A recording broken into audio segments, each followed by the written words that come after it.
Friday's Newsnight, now on BBC Two Northern Ireland with Faisal Islam. 3 years after cutting itself off from the world, China is finally opening up. But can their country withstand the onslaught of COVID infections?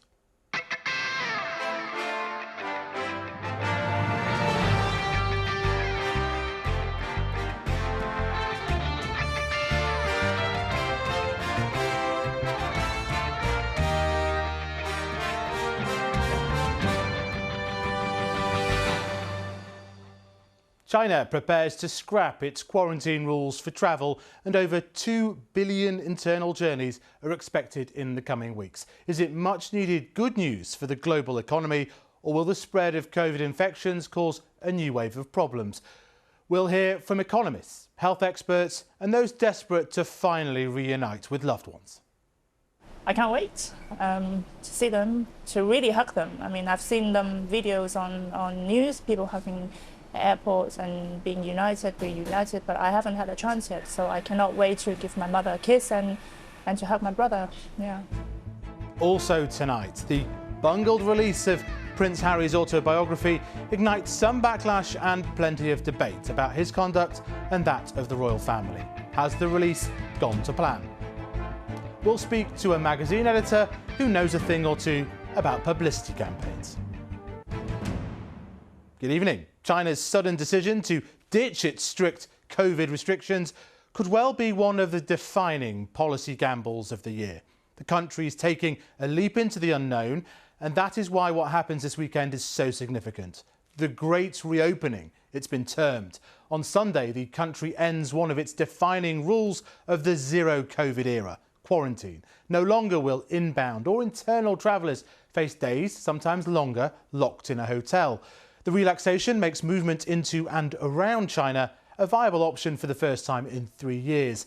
And it's happening just as the country prepares to celebrate its annual Lunar New Year, an event which in pre-pandemic times is the world's biggest human migration and inevitably raises concerns about tens of millions of COVID infections. The policy is one of several to hit the zero COVID scrap heap.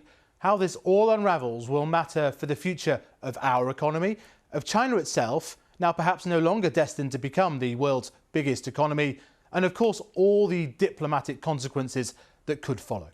With our first report tonight, here's Joe Inwood. In the world's most populous nation, at the world's biggest ice fair, they are making final preparations for the world's greatest migration.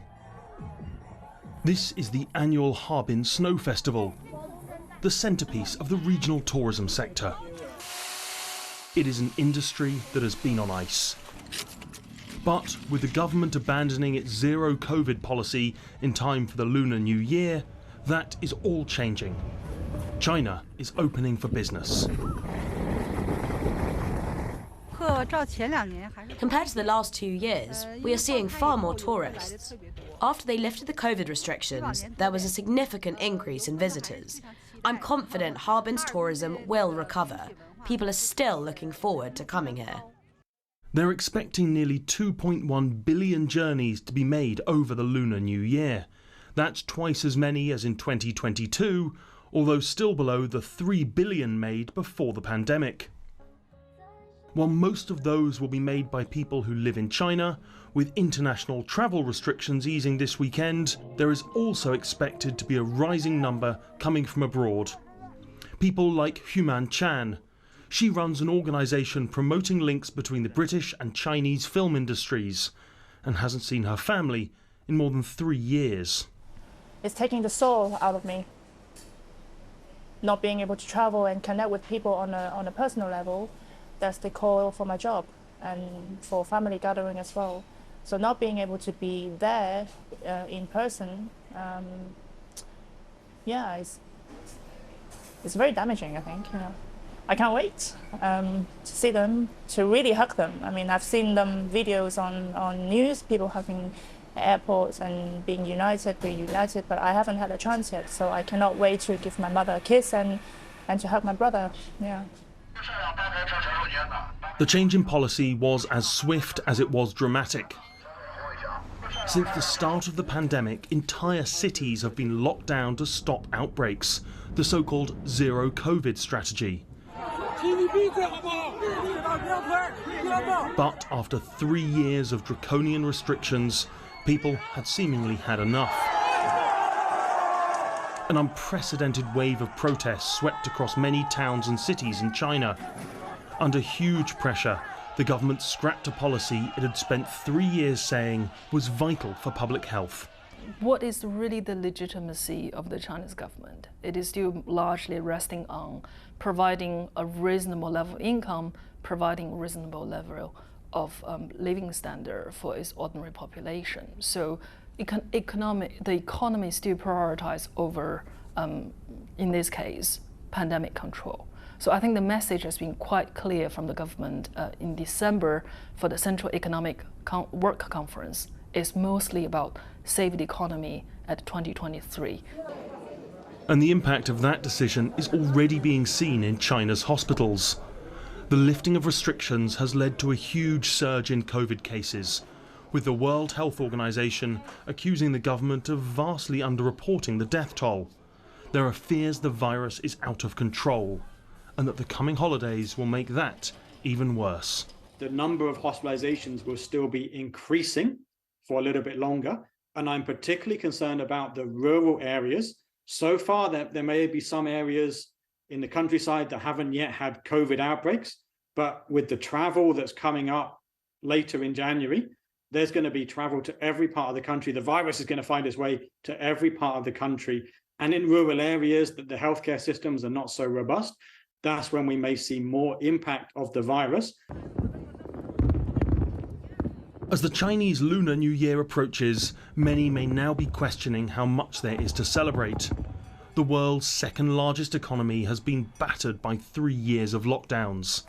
It now faces an unprecedented surge in the virus it tried so hard to contain.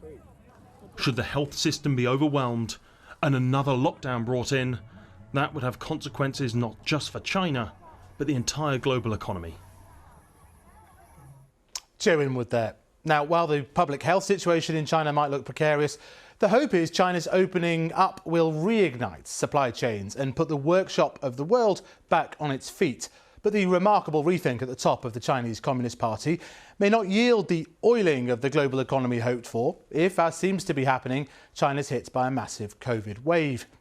This weekend, China ends over 1,000 days of COVID isolation. Its borders will reopen. The Lunar New Year holiday, in ordinary times the biggest migration of humans on the planet, as Chinese workers migrate from factories on the coast back to home villages and then back again. It's been on hold since the pandemic. It will be 90% back this year, according to Chinese railways. So cross-country travel volumes are expected to get close to pre-pandemic levels. China's economy is expected to grow by 4% or more after a slowdown last year. But this is still considerably lower compared to the 5 or even 10% growth rates seen before the pandemic. The hold-ups in Chinese ports due to lockdowns halted container trade alongside the Ukraine war over the past year. You can see the overall effect across the world on this measure of containers at sea. The end of zero COVID could help this uptick here become something more sustained. Fewer bottlenecks in China could help bring down goods inflation around the world and here in Britain too.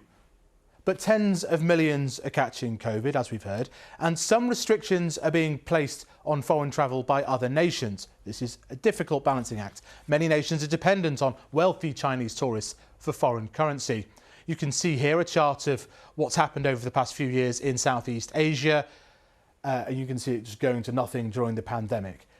Now, how this balance between opening up China and the spread of the pandemic and fears about new variants, well, that seems to be a giant and consequential gamble. And apart from the Ukraine war, 2023's essential big unknown.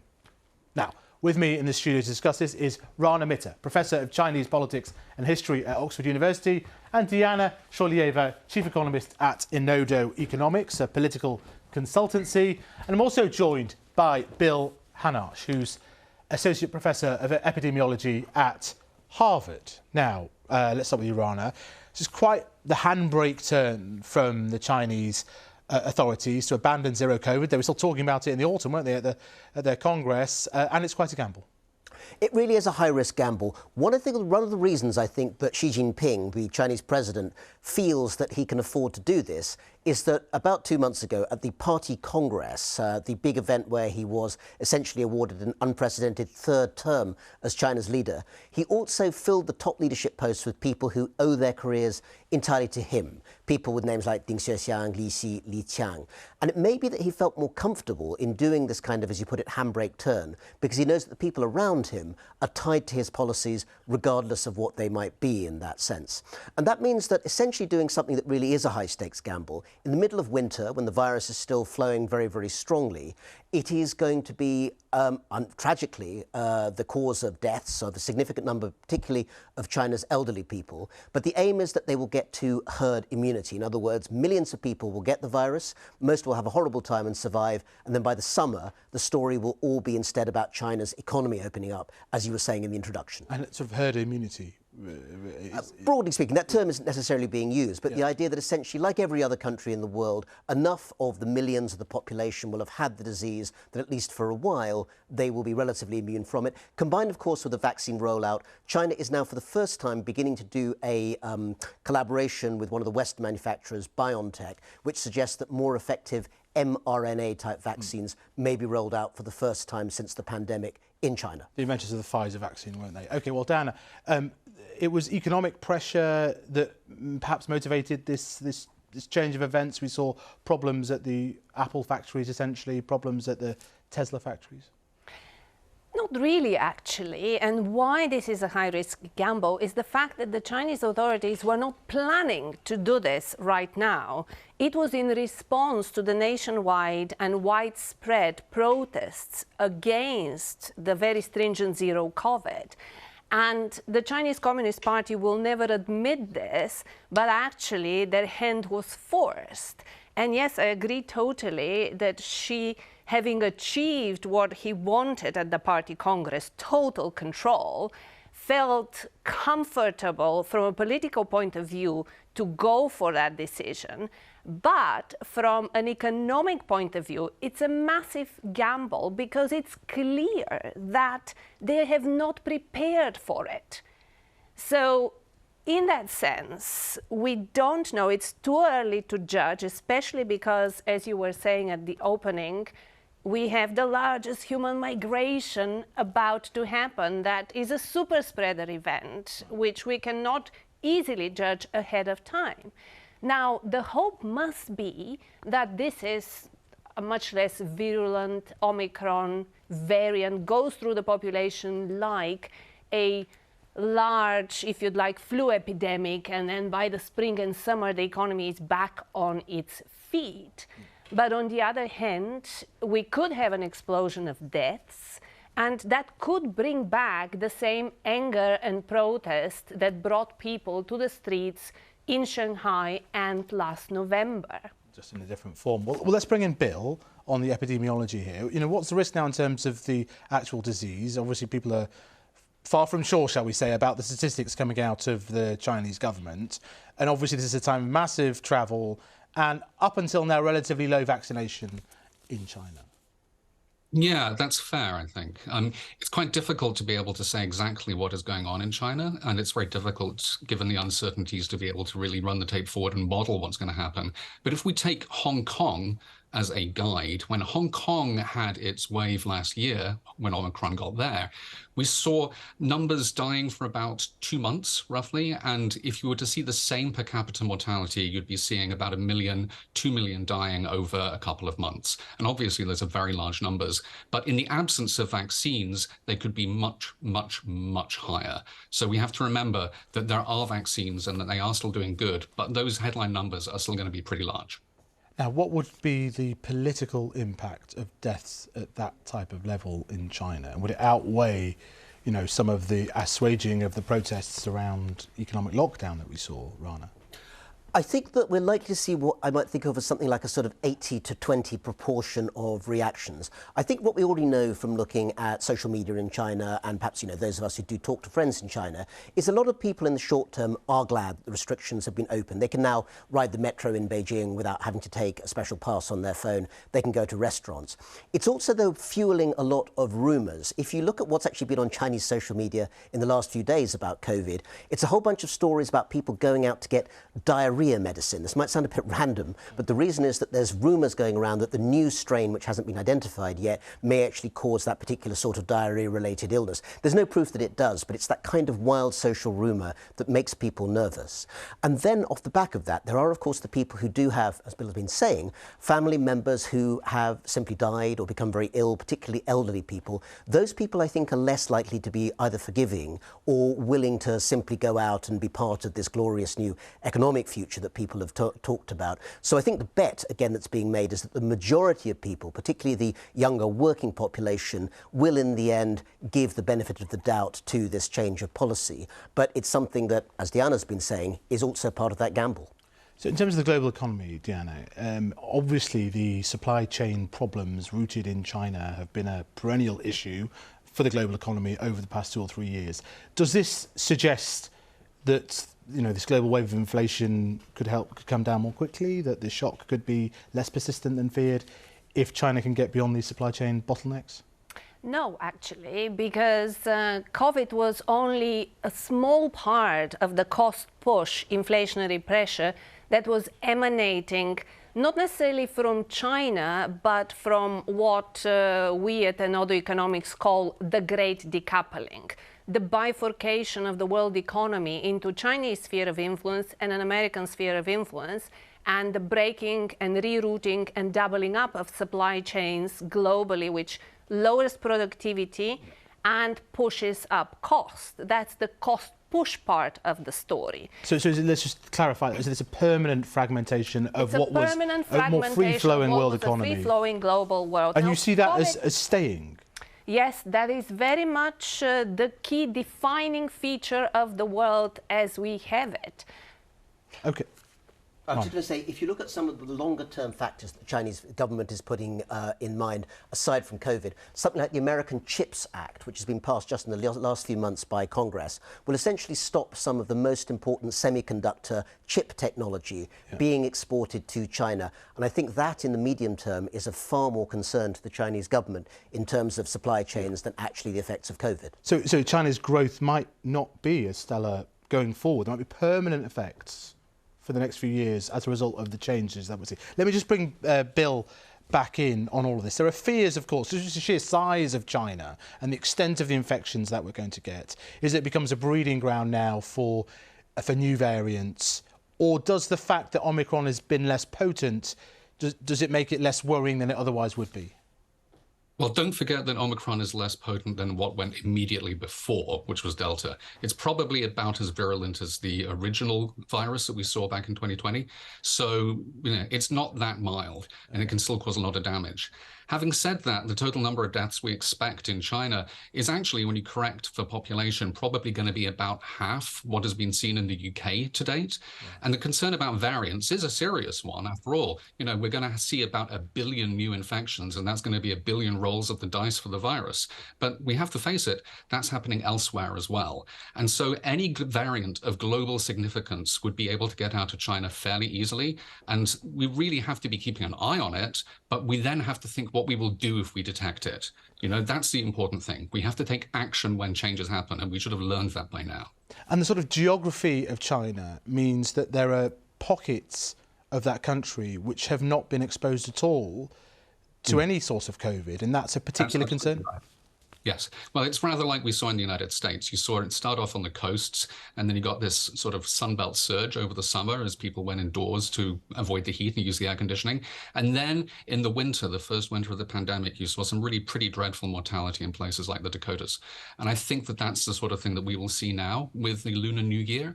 There's going to be a lot of intergenerational mixing. There's going to be a lot of introduction of the virus to older individuals. Yeah. And we haven't talked about it.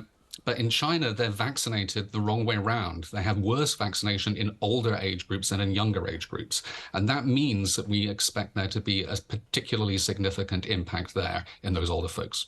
So, Rana, a test then, obviously, of the competence of the Chinese government that's happening in real time.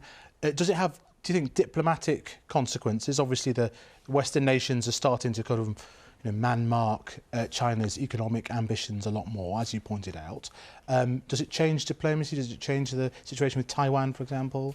I think it does. I think actually it means that we're less likely in the short term to see anything like either an assault or a naval blockade or some of the actions that might try to force the question of what the Beijing government would like, which is the unification of Taiwan with the mainland.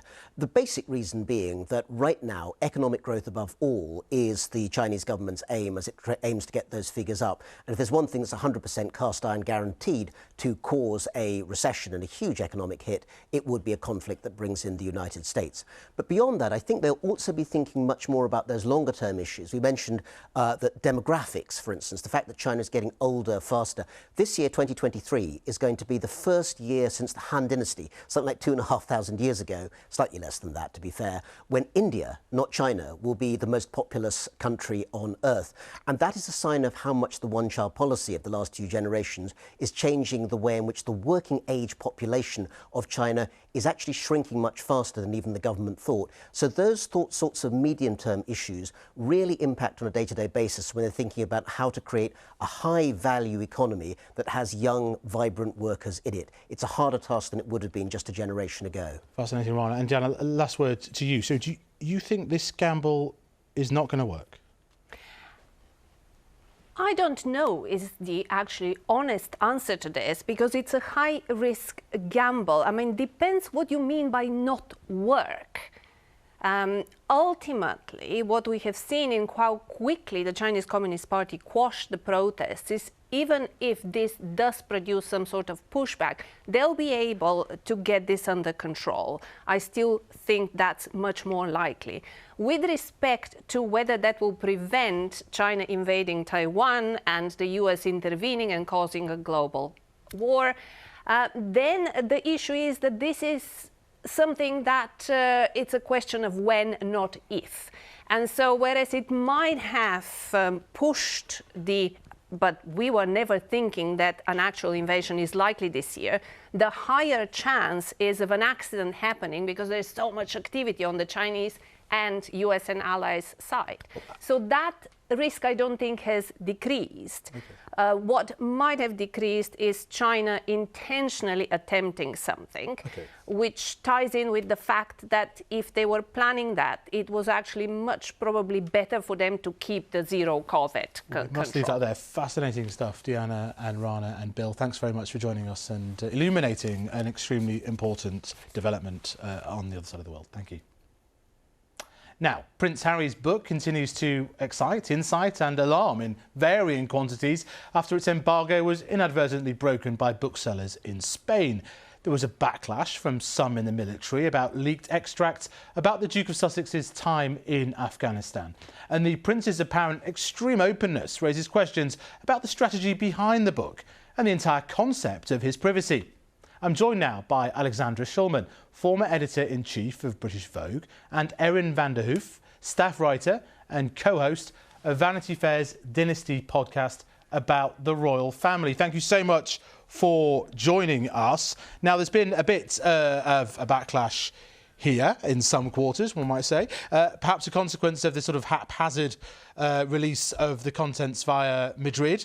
Do you think this is sort of blown up on Launchpad, Alexandra?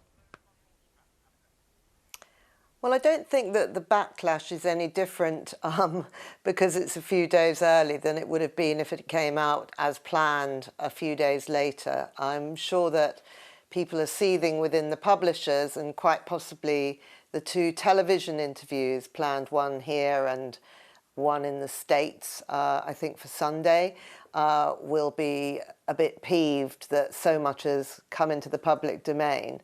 But I don't think it's blown up any more or less than it was going to do anyway. But I guess, when you handled the very famous Vogue cover edition featuring Catherine Middleton, you know, that was rather more strictly controlled than this appears to have been. Yes, well, there was only one magazine, whereas this is a global book, sort of millions of copies throughout the world that they're trying to contain. But yes, I mean, we were very, very strict security. And I think always when you have these kind of stories, you are trying to coordinate it so that you don't get these kind of squibs going off in a kind of haphazard, random fashion. You know, it's good if you can to make one big splash. Now, Erin, it was sort of meant to be a sort of fairly, you know, the Prince telling his story in a very carefully crafted narratives, but what we've got is a sort of series of bombshells of the most sort of salacious bits. How's it gone down in America? Well, I think that there is a bit of general, you know, royal fatigue settling in because they're, you know, we just so recently were talking about the Harry and Meghan show.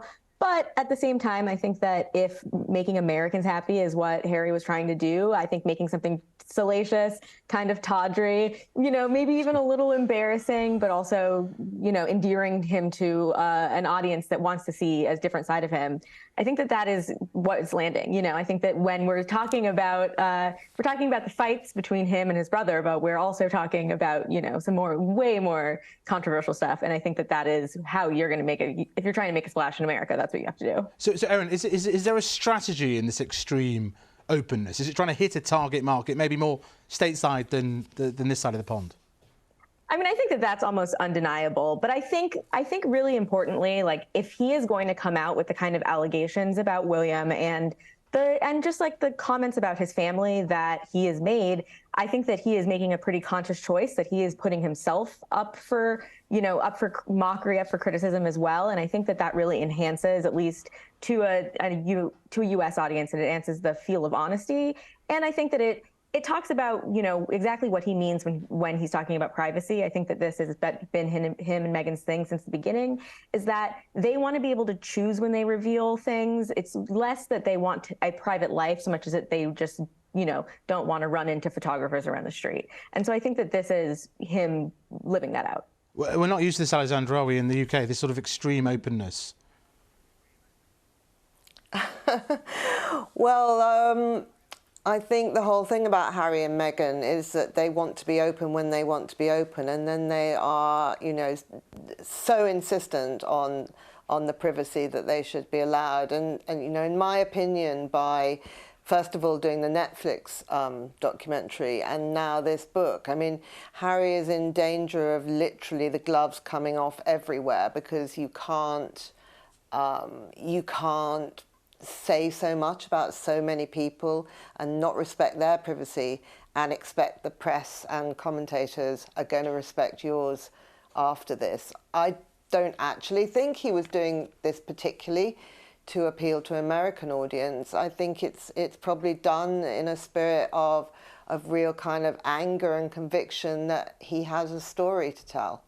OK, Erin, in your piece, you mentioned some quite interesting detail about, we don't know it for certain, but the reported ghostwriter also writing Andre Agassi's autobiography. Does that give us a sense of the sort of strategy behind the book? Are there echoes? So J.R. Moringer is a Pulitzer Prize-winning journalist and also a ghostwriter who worked with Andre Agassi, and is also his first memoir was turned into a movie by George Clooney. Everybody thinks that that's how the connection between the pair was made, because Clooney is a friend of Harry's. And essentially, what it helps us understand about the process and how this worked is that Moringer has always said really specifically, when he has helped somebody else write a book, this is somebody else's memoir. The midwife doesn't go home with the baby, is what he told the New York Times about 10 years ago.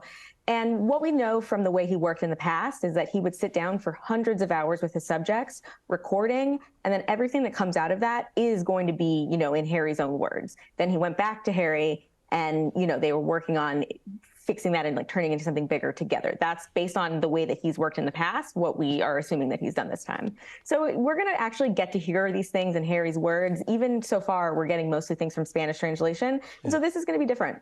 OK. Alex, I mean, what do you think about the concept, you've hinted at this already, of the Sussexes' privacy now that we have such utter extreme openness about every detail, some of which, frankly, I don't know how many people want to know that detail, but what does it mean to have a private life now? Now that he's done this? Well, I think it would be very, very, very hard for them to argue that they are deserving of a particular degree of privacy when not only they've kind of been so, he has been not only so open, but so deliberately, in a way, confrontational and possibly even troublemaking. I mean, from the things that he said about his brother and his sister-in-law to actually the more serious things that he said about his attitude to killing Taliban. I mean, you feel now it'd be very hard for him to carry on arguing. And remember, he's taken, his privacy claims to court in the last year several times. Very hard for him to carry on arguing that that his treatment is unfair in the British press. Well, we must leave that there. Thank you very much, Alexandra and Erin, for joining us on this issue, which will run and run. Now, here's Ben to tell you about next week's programme.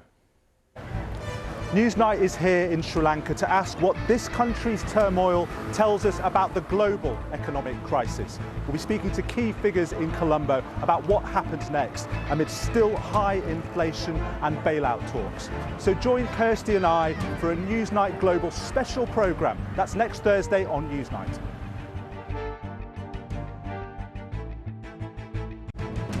Ben there on what's happening next week. Let's have a quick look at the papers. The Times tomorrow.